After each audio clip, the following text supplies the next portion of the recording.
We're recording. Wait a minute. Are we? Yeah, it says recording on my end. Well, welcome to the show. Welcome to the show. I'm Melinda McKinesy. I'm Tom Wise. Could you hear the music or not? I cannot hear the music. Do you have music? Yes. Oh. I just tested with my girls. They said they could hear it. Well, you know what? Maybe when you play it Wait back. Wait a minute. My bad. Hang on. Okay. I don't know what's going on. My bad. Yes. Here we go. Hang on one second. Okay. Oh, what a fool I've been. Try this. Okay. No? I mean, I can definitely hear some noise. I can't tell what it is. Well, okay, so that's not right. I've done something wrong. All right, well. I mean, it's Monday, so, you know. That happens on a Monday sometimes. Let's take it from the top. Let's pretend that whole 27 seconds hasn't happened, right? And welcome to the show.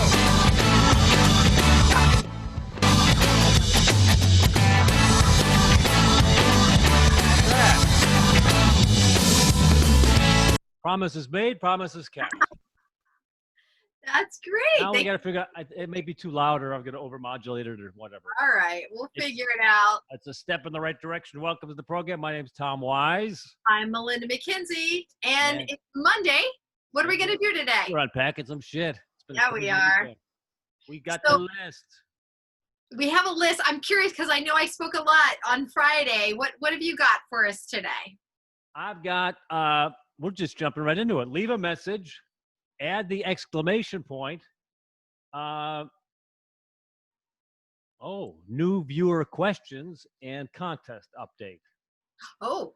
What's on your hot list? I always have too much, so I'll let you pick and choose. I've got phenomenon, comfort zone, worst therapy, your today legacy. Does that worst therapy, does it have to do with like a sausage meat? I guess you could make it whatever you want it to be. Yeah. I have so many more here. Your today legacy, your emergency personality, money, and ghosts. I've been using this show as my therapy. I've just been writing everything down. I keep what? I told you in the beginning, we're not doing it like that. We're not using this as therapy. Eventually, I'll just be laying down, asking you to ask me questions. Okay. My hair's on. You know what? I've hit that point where my hair and my beard have taken over my personality. Okay, well, is that a good thing? I don't know. I can just sit here and just, the hair and the beard do all of my talking for me.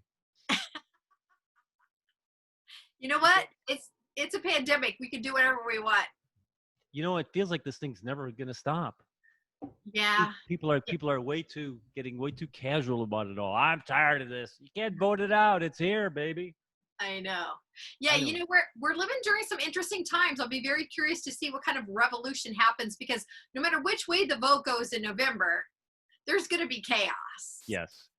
I feel sorry for everybody who's dying because they don't know how it turns out. They're not going to know. And I would tell you between the virus and the election and everything else, it almost feels like it's purposely all happening at the same time so we can clean out a lot of clutter. Crazy. I told you about that astrological thing that the person, Yes. way back when, and it continued on. And she said that she really isn't seeing it in sight. Holy crap. You know what?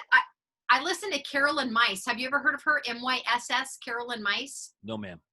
She is a medical intuitive, and she said the people that are living during this time are here for a reason. You're either here to move forward and we're going to have a big change in the world towards harmony, or you're here to try to break it down because it's going to become a very tough world. And so that's why the divisions, have you noticed in social media, the divisions are hard and strong and fast. There's no it's okay.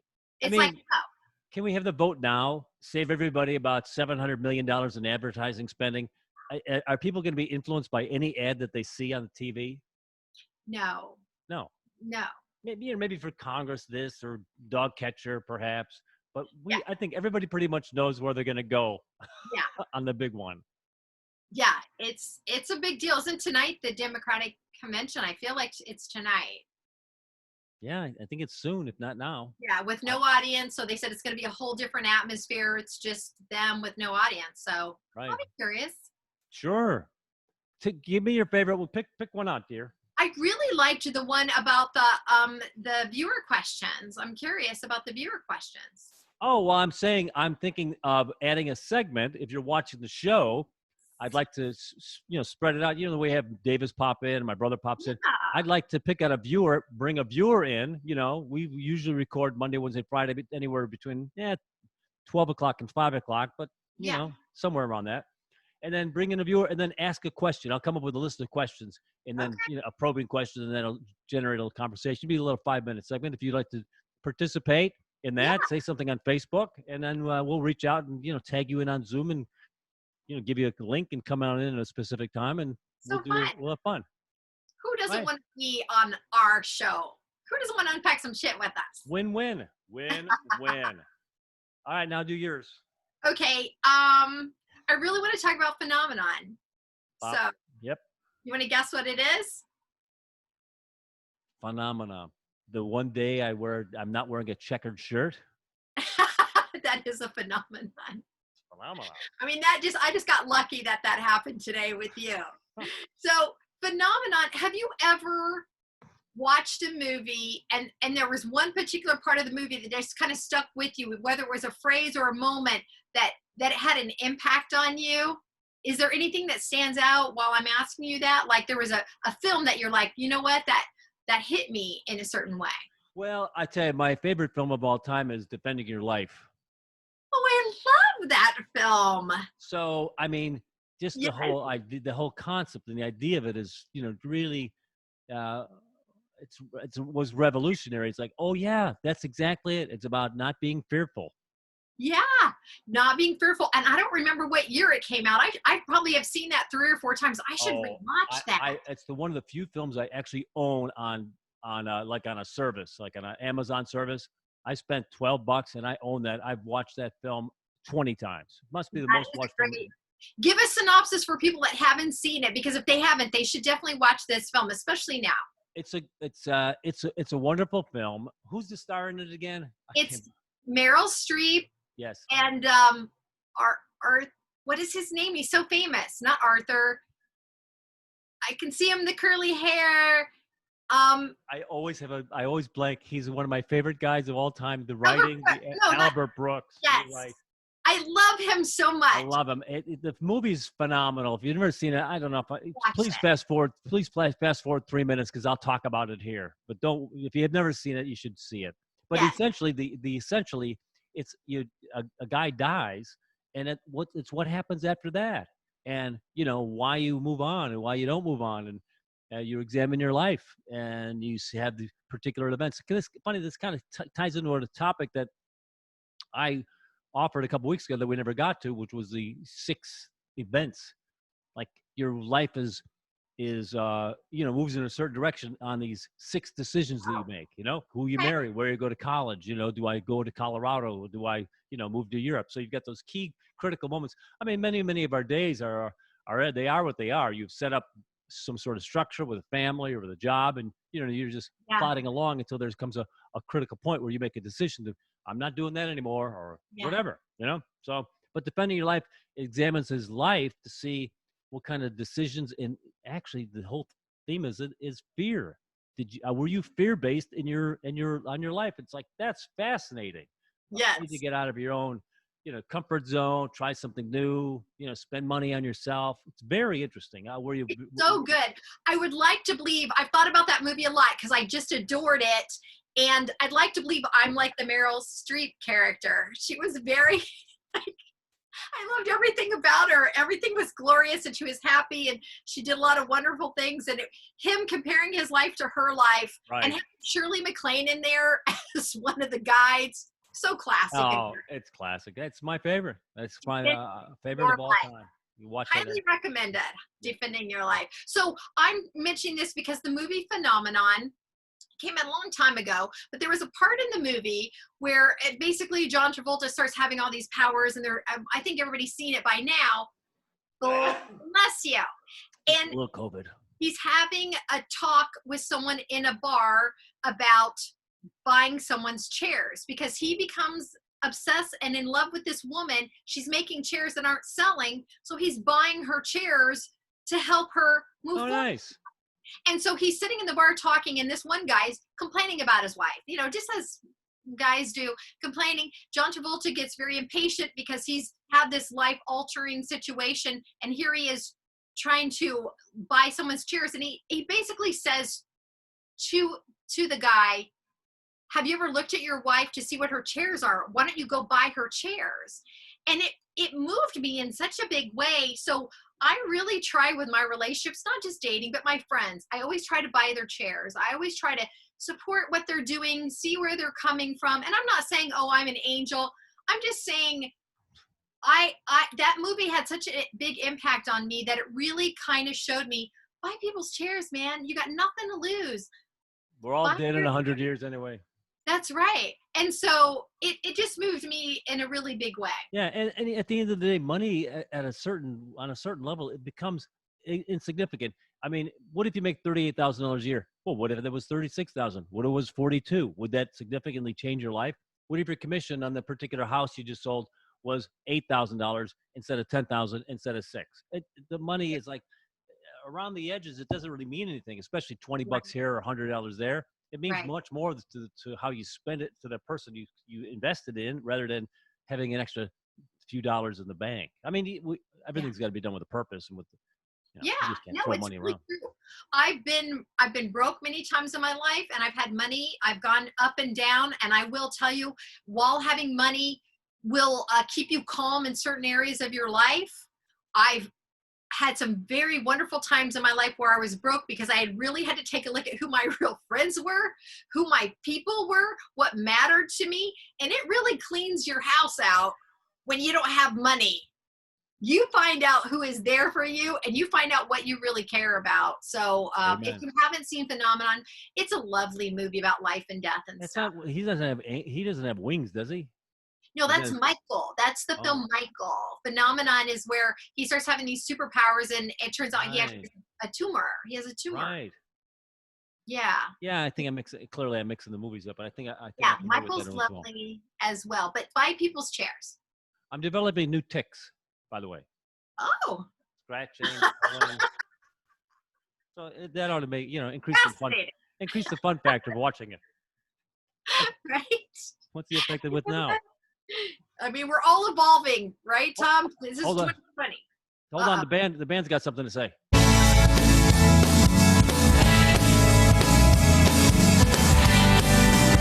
That's fun. I don't know how to control the volume. I hope it's not too loud. Oh well, if it is, it is. So I did buy people's chairs. What would you like to talk Okay, about? this is a bit of a bitch. Okay, All right, I'm ready. Do it. and this is leave a message. I don't know if you've ever gotten these, but it's the one that comes to my mind right away is when the bank gives you a call. Have we talked about this in the past? No. The manager of the bank. Hey, Tom. Hi, Mr. Wise. This is Ann Schultz from SunTrust Bank. If you could give us a call, we'd appreciate that. All right. Have a good day. Not even in what it's in reference to? That's the problem. They never say what the reference is. They never say what the issue is. And a lot of times, yeah, we were looking at your account. We thought you might want to put some money in a CD or blah, blah, blah. Yeah, no. Is my card being, is some Chinaman trying to buy spoke wheels with my credit card? Is there a fraud issue? Has somebody wired out, cleaned me out? You should say whatever the hell, especially if you're the bank. Leave a message of what it's regarding. I feel like if the bank doesn't leave a message, it's because they don't want to say put some money in a CD account because they know you're not going to call them. If they don't leave me a message, I'm not calling them back. I've had it where they haven't left messages and there was an issue. Remember the whole check thing where I deposited 3 checks for $820? That was about four episodes away. Yeah. Well, I 6 days later, I get the call from the bank. Hey, Right. give us a call. We got to talk about something. And they didn't say? What's the wrap up on that scam? You never heard from the guy again. He disappeared, Yeah, right? I got tired of pulling his chain. It was Okay. like I came up with a bunch of excuses why I couldn't go and take the money. I threw him the huge curveball by saying I actually cashed the checks at a Uh, bank that I did not have an account, which would be impossible. Impossible. But he was believing me. So that just everything I did was just further confirmed that it was a big, huge See, scam. here's the difference between you and I. I told you I wanted to play the long game. I wanted to torture this man because basically what happens is Oh, he's horrible. this guy is scamming people, making it sound like he's giving you money to do some shopping when really he's taking your money. I wanted you to play long game, take pictures of yourself at the store saying that you fell down, you're going to the hospital, have someone else call him. I wanted to torture that man, and I'm sad that you didn't do that. I did run out of gas. I think for the good of all people, I should have tortured him with more. Well, next You know, time. I remember saying, "Can I take $20 and buy gas?" I'm a little bit, It's like, He's like, "Well, all okay, well, right. let's get on with the buying the eBay cards." You know what? Next time you and I were going to play the long game, I would have gotten immense pleasure out of torturing someone who's trying to take money from people. Amen. Number next, Rotten. Rotten. Okay, so rotten, I tell you. so rotten. Okay, let's talk about comfort zones. Are you ready? Oh, that's also what that kind of ties in with our first issue. Right? So Defending your life, yeah. I wrote down comfort zone, comfort food, comfort people, and comfort location. So here's the thing in life.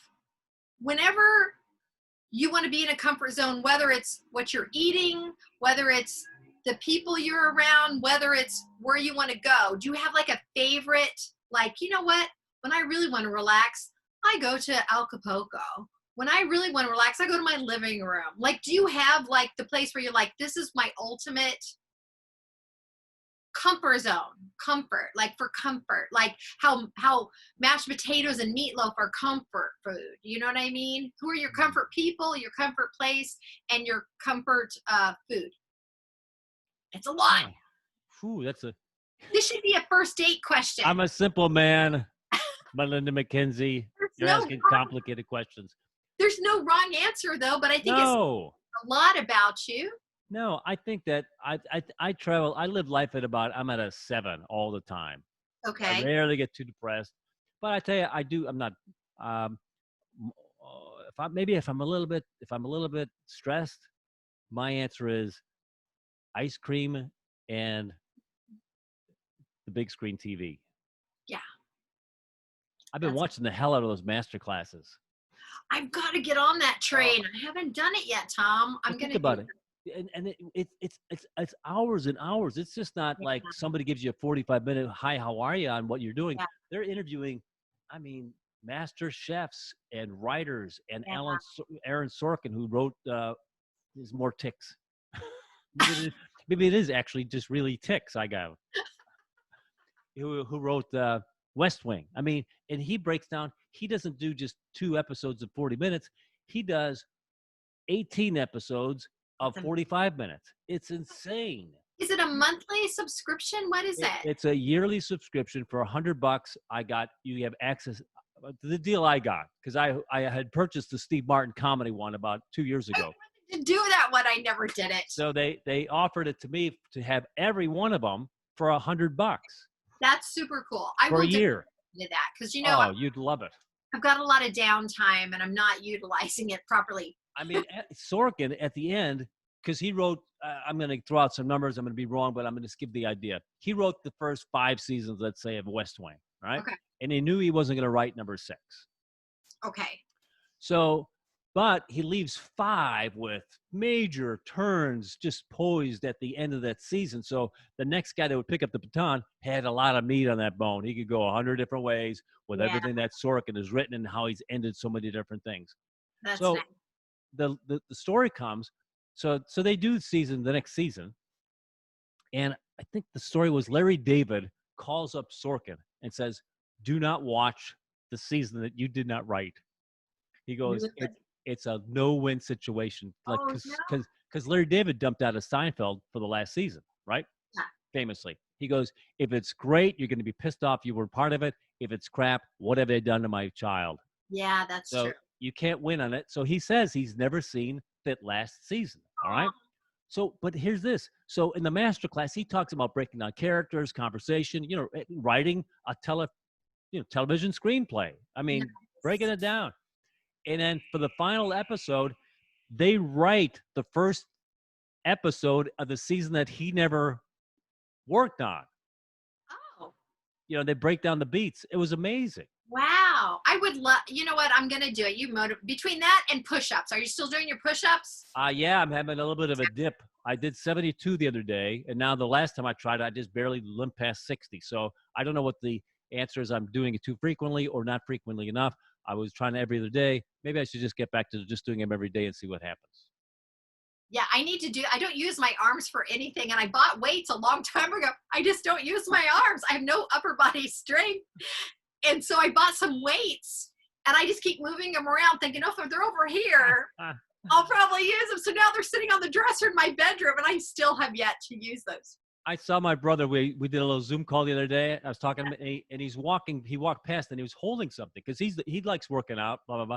I go, Jimmy, he said he's working out for his shoulder. He goes, what do you got? Were you holding weights? He goes, oh no, these are socks. I go, now you're down to socks. These are the weights you're using. I go, it's better than nothing. It's better than what I'm doing. Good for him. Okay, so what about your comfort people? Do you have comfort people you go to when maybe you need some? My brother Patrick's pretty steady. He's reliable. We can always sit down and have a beer. That's nice. It's important. Yeah, but I have to say I'm a little bit sorry that my world of friends is shrinking. Guys that don't want to come out, guys that are married, they're all set.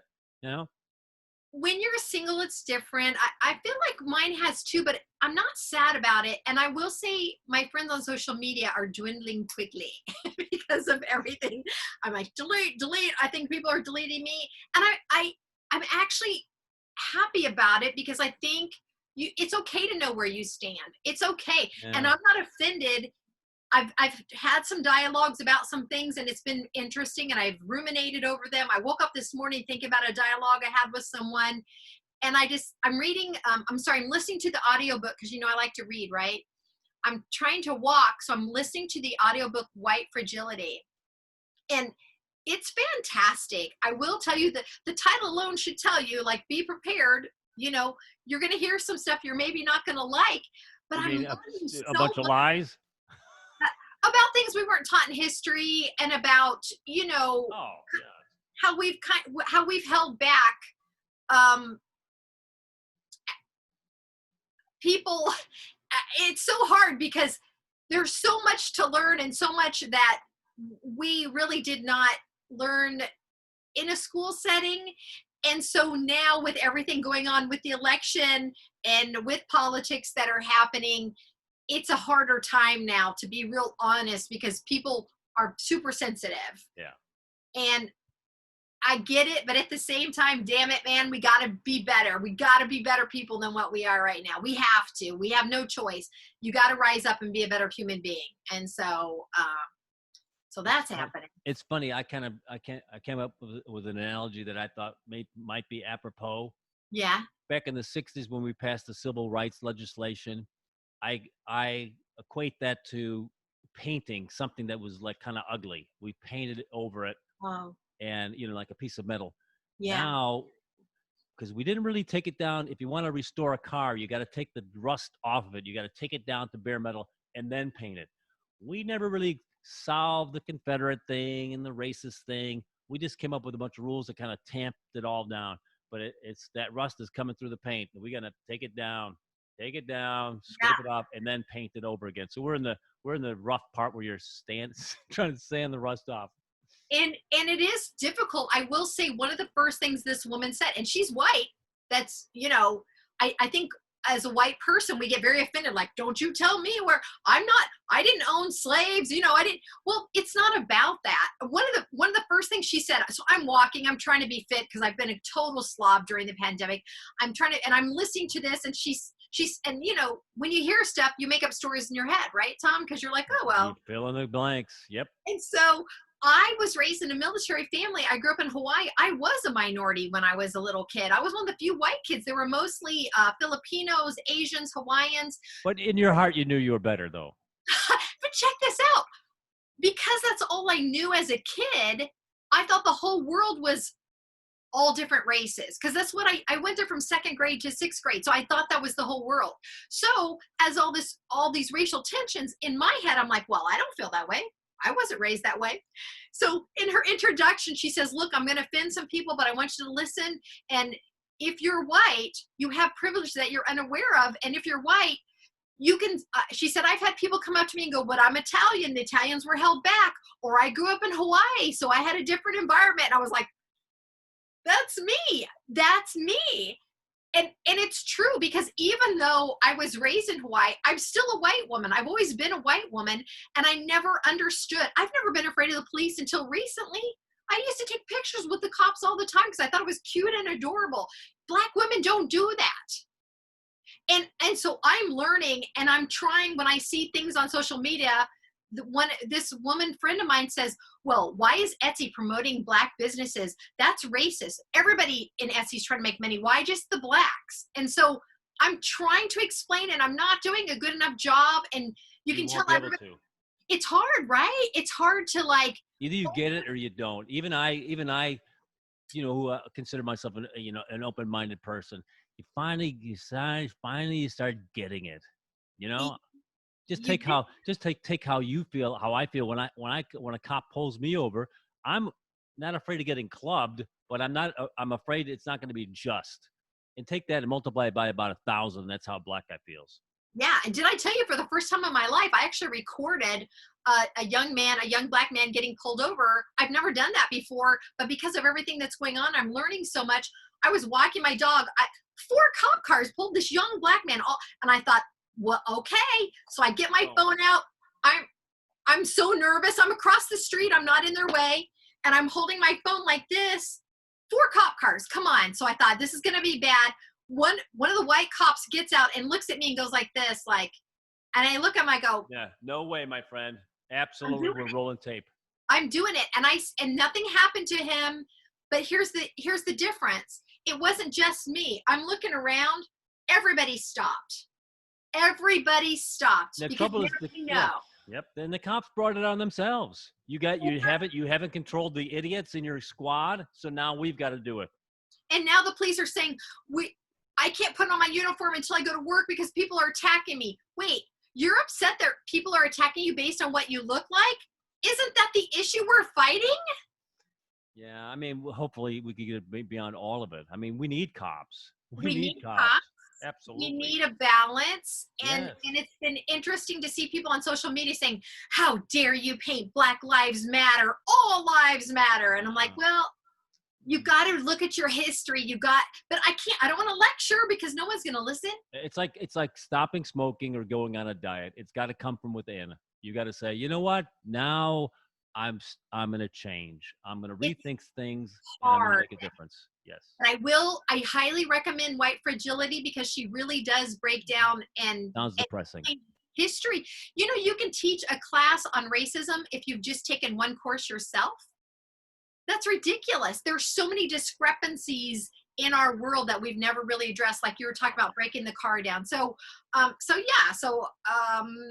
think it's okay if your friend circle gets smaller, because really all that matters is the people you can count on that truly love you. I have a lot of superficial people on Facebook I'm happy to get rid of, and I'm happy if they get rid of me. If they don't love me, that's okay. Go move on with your life. You know what I mean? I know. I made a comment about, we don't have a mask mandate. Kids are going back to school, and I'm concerned. And then, of course, somebody I didn't really know comes in, to straighten me out. Yes. People want to straighten you out. They want to, it's rough. I said, hey, the president has declared a national emergency. The president recommends wearing masks. The president has shut down all of his campaigning, and the president no longer has White House tours.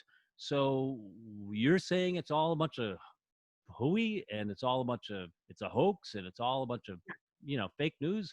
So what are you saying about our president? I love saying that. It's good because people aren't connecting the dots. They're just Right. throwing random shit and going, no, this is how I feel. I'm like, well, Well, you're off on an island. I mean, the president and I are on the same page on this. so there you go. So what island are you from? Where does your information come from? Yeah. I've never felt so much anxiety and tension from other people in my lifetime. It's been very interesting because there are definite sides, right? Why can't you just have a conversation? I'm not a fan of Trump's, but What? if you want to tell me stuff about Trump, I will listen to you. But I also have an opinion. I would like you to listen to me, and then let's talk about it. But if you're going to tell me I'm wrong, like, yeah, I told you, I have a cousin who changed overnight, became a Trump fan, and I said, okay, tell me why. So she told me why, and I said, okay, will you listen to this podcast? It kind of explains, nope, that's too left leaning. I won't do it. And I'm like, well, So yeah. I mean, I was watching Fox the other day. I watch Fox a lot. okay, Fox News isn't bad. It's Fox opinion that I really have to take umbrage with. And yes, they're calling it Kamaluna. You know, so I don't know if they're purposely mispronouncing her name. yes, You know, you're a professional. Please just say the woman's name properly. right, It's just out of respect of the position. So yeah. I don't think any party is a great party. Both parties have problems. absolutely. And the issue is people are taking party lines, and that's what I've been most Like it's a upset about the Trump issue is that like it's a football game. you're choosing the party over the greater good of everybody else. This is where I start to have an issue. Can we really talk about that? Right. Nope. I mean, I lost a bunch of people over the weekend because there was a big Right. Trump We're parade in losing Florida. our viewership is leaving. We're leaving in droves now. We've been able to tamp down our feelings. Now it's all out. At what point can we even say these things out in public and not get punished for them? That's my concern about the next step is, will we be punished like the kids in Georgia that were recording when school started because the halls were crowded? Right. Those kids got suspended, That's insane. and so the ACLU had to jump in. That at what point can we not make comments that are upsetting the government? So Oh, by the way, the good folks at Carry Cart, they know Republicans and Democrats by carts. Okay, so they have not taken a position on this.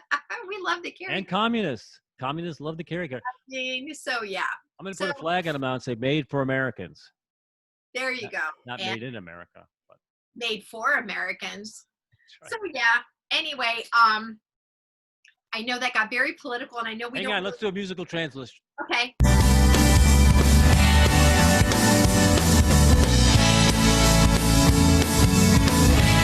It's a palate cleanser. All right, we're done with Tell me the update on the giveaway for the carry or for the Wet-A-Lite. Well, we know that Christy and Galen have won. I've decided to split one in two.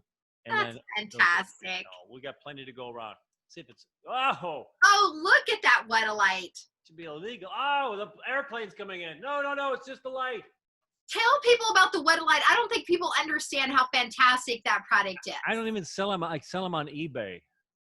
It's Oh, great. It's rechargeable. Goes on if you lose power. 60 LED, super bright LED lights. You get low power and high power lasts up to 4 hours. I love it. Got them all over the house. Love Use them them to too. walk the dog. It's a great item. Yeah. So just like and share our show, and you can be eligible for a Wet-A-Lite as well. Absolutely. I'm going to give those ladies the Wet-A-Lite XL, 120 LED. They both deserve the XL. By the way, Fantastic. Carry Cart had a record-breaking weekend. We sold 6 on Amazon. Okay. You know what? That's a lot for this little business. If I could sell 200 over the month, I would be retired. Okay. Well, that's on a very small income.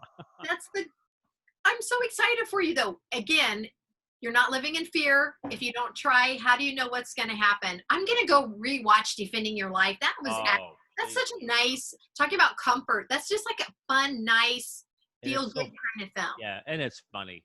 It is funny. The whole BMW thing, the DVDs, the CDs. You know, his brother worked for an ad agency. That's why very often Albert Brooks's comedies have to do with ad agencies. Like I didn't know that. Well, his brother's like a huge, like one of the major players in ad agencies. His other brother was Super Dave Osborne. No, Yeah, I didn't Dave. know. I love Albert Brooks. I knew nothing of this. Yeah, Okay. Albert Brooks's brother was Super Dave. Well, Wow. Super Dave died about 6 months ago. Did you know that? No. How did I miss that? Maybe Well, it's maybe a bit more than 6 months ago. how old was he? 70 something. I mean, he was on Curb Your Enthusiasm quite a That's bit. that's still not that old in their It, 70s. it was funny because you've got the oldest brother is Jack, then Albert, and then, or maybe Jack, then Dave, and then Albert. Okay. And by the way, their real name is Einstein, is their last name. So he changed his name because he can't go by Albert Einstein. So he goes by Albert Brooks.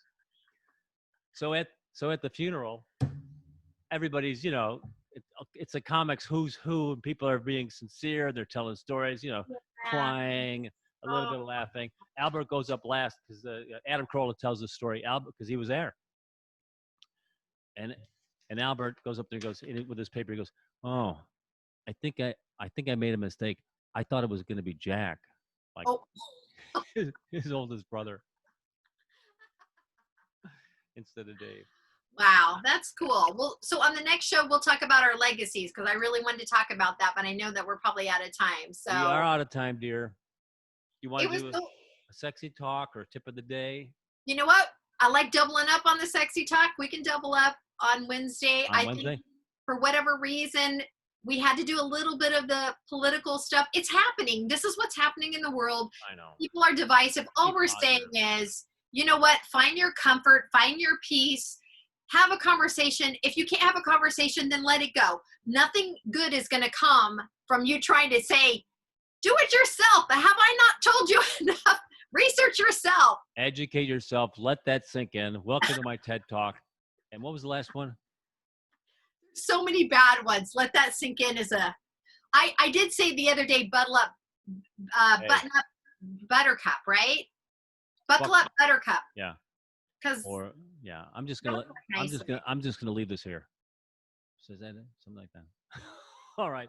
Well, that's another one in the can. My name's Tom Wise. I'm Melinda McKinesy. Thanks for unpacking. Yeah. Don't forget to share. Thanks for joining us for a little bit. Outro right. music. Here it comes.